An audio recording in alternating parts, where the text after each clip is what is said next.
Taper fade? Yeah. I'm trying to wolf it again. Who do we have today? My name is Bryshawn Lewis. And Rascal, where are you from? I'm from Virginia, but currently a resident in Cortland, New York. Why did you decide to be a barber? What influenced you, or what drove you to become a barber?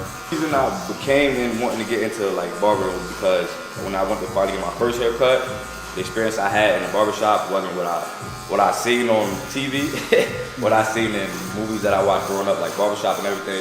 Like it just wasn't, the atmosphere wasn't what I thought it was gonna be. It was more like just like an in and out experience, and then more of just like really not to like please the clients or to give the clients what they want, but just to actually just put the cut on them and just get them out. Then I started cutting my own hair, and after over a period of time, as I started cutting my hair, my brothers and them began asking me like who would cut my hair, and I told them it was me, and then that's when they started letting me cut their hair, and then it just took off after that. More got into it, it more gave me more, I got more passion for it because it gave me a sense of purpose, you know what I'm saying? You do things to the other, like for someone else and other than just myself, you know, which is definitely a plus. And it just make it easier to come to work. It make it easier to, you know, do it and not consider it as work, you know what I'm saying? Yeah. The main focus I was trying to do is find a passion for something that where I can be able to take care of myself and still do everything I need to do as an adult, but do something I enjoy doing. So that's kind of the main reason why I became a barber. So what's the shop called? Where's the location? What are the hours and the prices? So the shop is called Dapper Rascal Studio. It's located in Cortland, New York, on Main Street, right across from the post office. Do start out at $30 for adults. Anyone over 12, it starts out at $30. Anyone under 12 is a Little Rascal, which is $20. The beers do start at $10. We do everything down to straight razor, hot towel, black mask, gold mask. We have a royal rascal cut, which is like a reservation that you can make where you can get like a hair wash, a hot towel, a face mask, your eyebrows done, and a fade. Do you have a favorite haircut you like to do? Like your favorite? My favorite haircut, I would say, is a taper, a burst taper or a blowout taper. Any taper is my favorite haircut. Okay. Then I consider it the easiest haircut. If you had $50,000 to make your community a better place, what would you do with them? I would invest in some type of building to make some type of building for teens, for the youth. Not too much. It's not gonna be too much. Not to say for the younger kids, but it's kind of to catch the kids that's like in the process of middle school and high school. Because I feel like that's when we really need to like get a hold of the youth, because there's a lot of like stuff that's going on in the era, and then all of what's going on with the pandemic, and then a lot of the influencers that are out now in this era aren't always influencing the youth to do the right thing or do positive things. If I had 50,000, it would be more to like have a building to like host, to like help people do things that they want to do.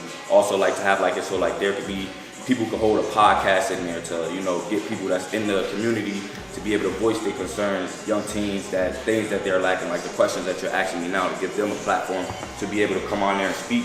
Also rec, for there to be rec there for kids to go have a place to hang out, to where it's like they're not just somewhere where parents don't know where they are, and that they don't, you know, at least, you know, in a place like that, you know, you have someone working there, someone to be supervising or to make sure that, you know, kids are doing safe and fun activities. Definitely invest in something like that. I don't feel here in Cortland we have much for the teens, especially not like kids that are 14 and up that's still in school and everything. I don't think we have much out here for them, and that's what leading them to do things, or you know, by being a college town, I feel like they get wrapped up in sneaking and trying to be with the college kids, or you know, living too fast. So something definitely towards that. So what are some of your other hobbies and interests you like to do besides cutting?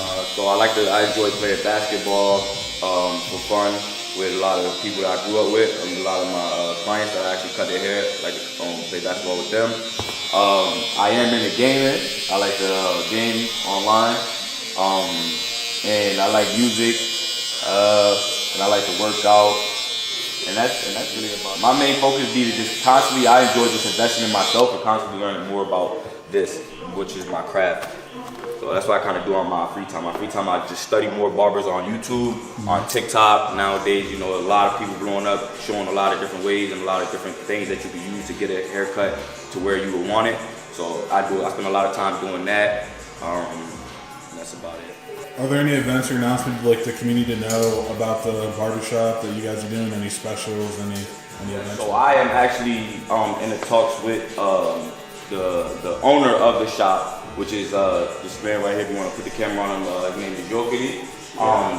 We are actually in talks to where we're trying to come up with a way to where when picture day comes up for the kids in the school in this area, we want to if we could at least try to do like a huge discount for the kids, or even if we could do just free cuts for the kids for picture day. Like try to just contribute to the community also, because like as we say, they pay our bills by coming here and showing things. We want to do, we're working on trying to this year coming around to be at least get more involved with the college kids so that we can help them, because you know it's a whole pandemic going on. Financial situation is not the best for everyone, and by us having the prices we have and everything, we know how it can be. So we don't want our clients feeling like they can't come, or they can't afford it, or that we like when they do come, it puts them in a situation where it's like a sacrifice. So this year we more or less like trying to sit back and look at ways to where we can interact with the community and also get ourselves out there. Also let them know like this isn't just for like a money grab or just for our own gain. It's also to like help the community, bring something to the community that a lot of places don't have. And lastly, do you have any advice for younger or new barbers just starting out? Like, what direction can they go to succeed and excel in their craft? I would say definitely getting into a barbershop. I know since I've been here, we've had a lot of people come down and ask about getting into the shop, but it's like a lot of people. Some people they are more like.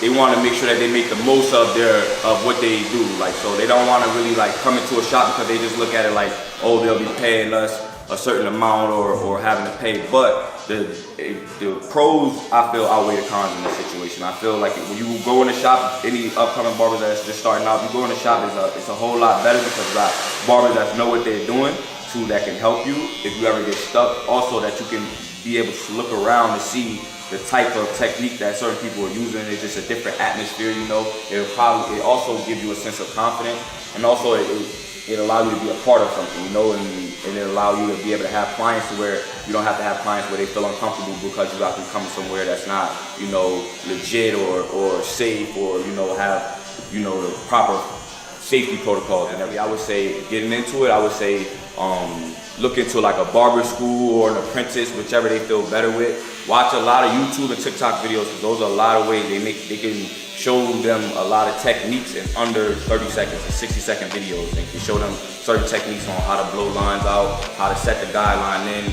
what perspective to be looking for when they do the haircut, how to use the face as certain parts of the face to make the fade on both sides symmetrical. So all of those things definitely you won't really get those unless you're in a shop with barbers. So you can go to barber school and they can teach you certain things, but if you go in the shop, you just got so many people with just so many different styles, so many different techniques, where it would just it would definitely be a more plus and a more bonus that way.